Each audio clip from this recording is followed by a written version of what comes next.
satu cerita twist yang menarik adalah Luis Urzúa yang sampai difilmkan kejadian di Chili.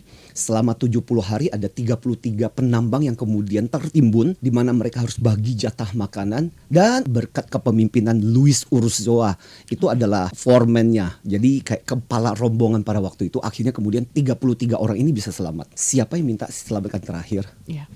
Luis Urzúa. Padahal itu kan ada resiko, tanahnya tetap labil dan dia bisa aja tertimbun, tapi dia minta diselamatkan yang terakhir. Setiap dari kita sebenarnya punya aspirasi untuk menjadi seorang servant leadership.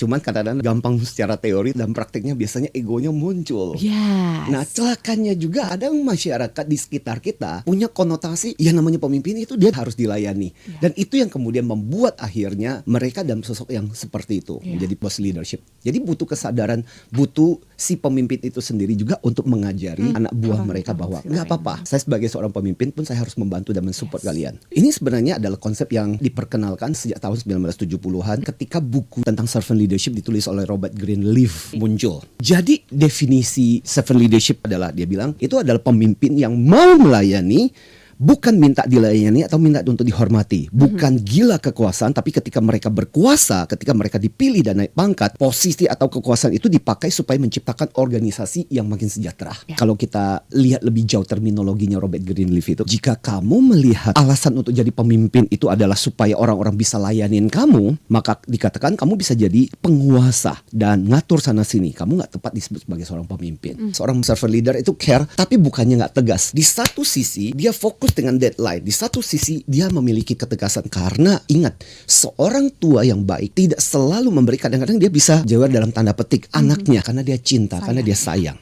Artinya apa? Sebagai pemimpin nggak selalu kasih. Ada saatnya ketika dia bilang no. Servant leader dia melayani, tapi dia tahu melayani itu dalam rangka supaya mengembangkan, dan melayani itu kadang-kadang bisa keras loh. Intinya gini, jadi seorang servant leader adalah dimulai dengan kita mencoba lebih care. Mungkin kita tidak bisa care semuanya, tapi perlahan, one by one, satu demi satu, lama-lama kita bisa menunjukkan. Care itu singkatan dari concern, attention, relation, and emotion. Berikutnya juga adalah radar kita diubah dong. Selama ini tradisional bos, radarnya itu ke dia. It's about me, kuku, aku. Radarnya ini harus dibalik. Radarnya itu harus keluar. Ya, people don't care how much you know until they know how much you care. Terapkan ilmu padi. Makin berisi, makin menunduk. Dan terlibatlah.